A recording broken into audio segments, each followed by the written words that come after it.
नहमदुहु व नसल्ली अला रसूलिहिल करीम। आज हम एदवी रिसर्च सेंटर के प्लेटफार्म से हदीस सकलैन को बयान करेंगे, लेकिन उससे पहले चंद ज़रूरी बातें बयान कर देता हूँ कि पहली बात याद रखें कि अहले सुन्नत के नज़दीक हदीस सकलैन दो हदीस हैं। पहली हदीस वो है कि जिसमें नबी करीम अलैहिस्सलाम ने फरमाया कि मैं तुम्हें दो बारी चीज़ें छोड़कर जा रहा हूँ, एक किताबुल्लाह और दूसरी मेरी सुन्नत। ये भी हदीस दुरुस्त है। दूसरी हदीस में फरमाया कि मैं तुम्हें दो बारी चीज़ें छोड़कर जा रहा हूँ, एक कुरान पाक यानी किताबुल्लाह और दूसरी मेरी अहले बैत। तो अब ये दोनों हदीस दुरुस्त हैं, इसके हवाले से मैं तफसील के साथ गुफ्तगू करूँगा। तो जो राफजी शिय्ये हैं, ये जो पहली हदीस है हदीस सकलैन कि मैं तुम्हें दो बारी चीज़ें छोड़कर जा रहा हूँ, किताबुल्लाह मेरी सुन्नत, इसको नहीं मानते, क्योंकि आप वो जब सुन्नत को बयान करेंगे तो उसमें खुलफाए राशिदीन की भी सुन्नत आ जाती है, हज़रत अबू बकर सिद्दीक़ की सुन्नत, हज़रत उमर की, हज़रत उस्मान की, हज़रत अली की सुन्नत। तो फिर सुन्नत वाली हदीस को छोड़ देते हैं। जो नासबी टोला है, जो अहले बैत का बुग़्ज़ और कीना रखते हैं, वो इस दूसरी हदीस को छोड़ देते हैं कि मैं तुम्हें दो बारी चीज़ें छोड़कर जा रहा हूँ, एक कुरान पाक और दूसरी मेरी अहले बैत।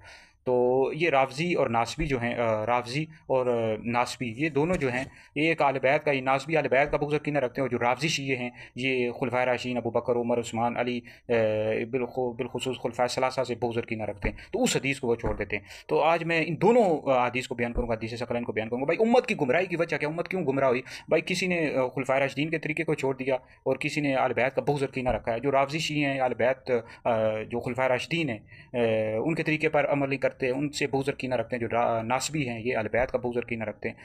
तो हम अहले सुन्नत हैं, हम नबी करीम अलैहिस्सलाम के अहले बैत से भी मोहब्बत करते हैं और खुलफाए राशिदीन के तरीके पर भी अमल करते हैं। तो बहरहाल ये दोनों हदीस सकलैन हैं, हदीस सकलैन, और ये दोनों दुरुस्त हैं। भाई सबसे पहले जो हदीस सकलैन है, जो मिशकात शरीफ में मौजूद है, मुवत्ता इमाम मालिक में, मुस्तदरक में, और इसकी सनद भी हसन दर्जे की ये हदीस है। नबी करीम अलैहिस्सलाम ने फरमाया मैं तुम्हें दो बारी चीज़ें छोड़कर जा रहा हूँ, एक किताबुल्लाह कुरान पाक, दूसरी मेरी सुन्नत यानी तुम्हारे नबी की सुन्नत, रसूल की सुन्नत। ठीक है। अब इसको इस हदीस, ये हदीस हसन दर्जे की हदीस है। अब इसको राफजी शिय्ये नहीं मानते। इसकी वजह ये आपको पता है, जब सुन्नत कहेंगे सुन्नत में खुलफाए राशिदीन की भी सुन्नत आ जाती है। तो इस हवाले से जैसे कि हदीस अबू दाऊद में, तिरमिज़ी में, इब्न माजा में, अहमद में हदीस मौजूद है। नबी करीम अलैहि सल्लम तुम पर मेरी और मेरे खुलफाए राशिदीन की सुन्नत लाजिम है, तरीका लाजिम है। अब अहले सुन्नत के नज़दीक खुलफाए राशिदीन पाँच है, हज़रत अबू बकर सिद्दीक़, हज़रत उमर, हज़रत उस्मान, हज़रत अली, इमाम हसन। तो इमाम हसन पर खिलाफत राशिदा ख़त्म हो जाती है। तो राफजी शिय्ये इस हदीस को नहीं मानते। ठीक है। लेकिन आज चूँकि ये जो मशहूर हदीस सकलैन बयान की जाती है कि जिसमें नबी करीम अलैहि सल्लम ने गदीर खुम के मौके पर फरमाया कि मैं तुम्हें दो बारी चीज़ें छोड़ कर जा रहा हूँ, एक कुरान पाक और दूसरी मेरी अहले बैत। अहले बैत में अहले सुन्नत के नज़दीक नबी करीम अलैहि सल्लम की पाक बीवियाँ भी शामिल है, लेकिन जो हदीस किस्सा में अहले बैत दाखिल हैं, हुज़ूर अलैहिस्सलातु वस्सलाम की आल औलाद, जिसमें मौला अली, हज़रत फ़ातिमा, इमाम हसन, इमाम हुसैन, इनके मैं फ़ज़ाइल और मनाक़िब बयान करूँगा।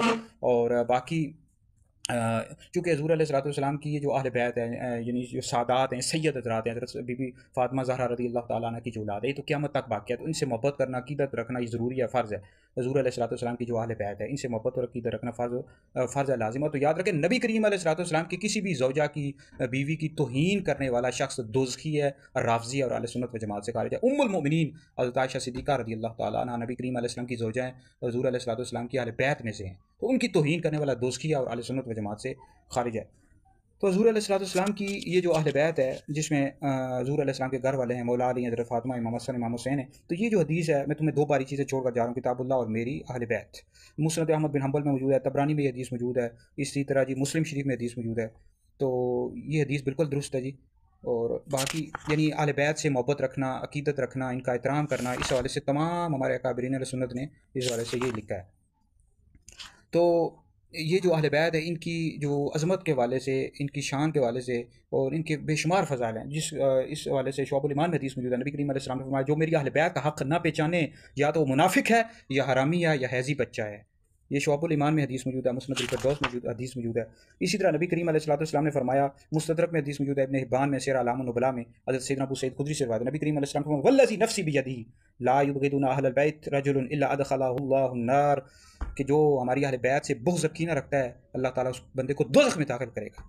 तो अहले बैत के बेशुमार हकूक़ हैं, इनसे मोहब्बत की जाए, इनसे अक़ीदत रखी जाए। अपनी औलाद को नबी करीम अलैहिस्सलाम की अहले बैत की मोहब्बत के बारे में बताएँ, उनसे अक़ीदत के हवाले से बताया करें, अपने बच्चों को, अपनी आल औलाद को।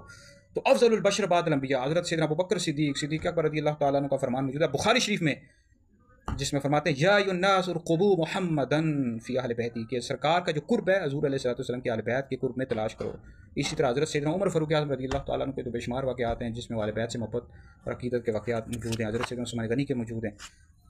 तो अहले बैत से मोहब्बत की जाए, अपनी आल औलाद को आप सिखाएँ। तो याद रखें, हज़ूर अलैहिस्सलाम की अहले बैत से मोहब्बत रखना, अक़ीदत रखना फ़र्ज़ है। मौला अली, हज़रत फ़ातिमा, इमाम हसन, इमाम हुसैन, इनकी जो आगे औलाद है, सैयद हज़रात। तो जो शख्स भी हज़ूर अलैहिस्सलाम की अहल बैत का बहुत ज़कीना रखता है, ऐसा बंदा दोस्त की है और अहले सुन्नत व जमात से खारिज है। तो याद रखें, हम सैयद हज़रात की इज़्ज़त करते हैं, एहतराम करते हैं, उनसे मोहब्बत रखते हैं अहले सुन्नत। लेकिन जो सैयद नबी करीम अलैहिस्सलाम के किसी भी सहाबी को बुरा भला कहता है, ऐसा फिर शख्स दोज़खी है और अहले सुन्नत व जमात से खारिज है और राफ़ज़ी है, फिर उसकी भी इज़्ज़त नहीं की जाएगी। सैयद की उस वक्त तक इज़्ज़त की जाएगी जब तक कि वो तमाम सहाबा की इज़्ज़त करता है, एहतराम करता है। अगर किसी भी सहाबी को बुरा भला कहता है तो फिर ऐसा सैयद राफ़ज़ी है और अहले सुन्नत व जमात से खारिज है, फिर इज़्ज़त के लायक नहीं। अहले सुन्नत का ये अकीदा है कि अंबिया के बाद सबसे अफ़ज़ल हज़रत अबू बकर सिद्दीक़ है, दूसरा नंबर उमर का है, तीसरा उस्मान का है, मौला अली का चौथा नंबर है। और पहला नंबर जो मौला अली को देते हैं वो राफ़ज़ी शिया देते हैं, अहले सुन्नत हरगिज़ नहीं देते। तो बहरहाल हदीस सकलैन को आज मैंने वाज़ा किया, हदीस सकलैन दो तरह की हदीस, दोनों हदीस हैं, दोनों बिल्कुल दुरुस्त हैं और अहले सुन्नत इन दोनों हदीस को मानते हैं, दोनों पर अमल करते हैं। तो उम्मत की जो गुमराही की वजह है वो यही है, खुलफाए राशिदीन के तरीके पर अमल नहीं करते, राफ़ज़ी शिया नहीं करते और नासबी जो है अहले बैत का बहुत यकीन रखते हैं। ठीक है जी, हम सहाबा से भी मोहब्बत करते हैं और अहले बैत से भी मोहब्बत करते हैं। ठीक है जी। तो बाकी कोई भी सवाल हो आप नीचे कमेंट्स में कर सकते हैं, इंशाल्लाह उसका तफसील के साथ हम जवाब दे देंगे।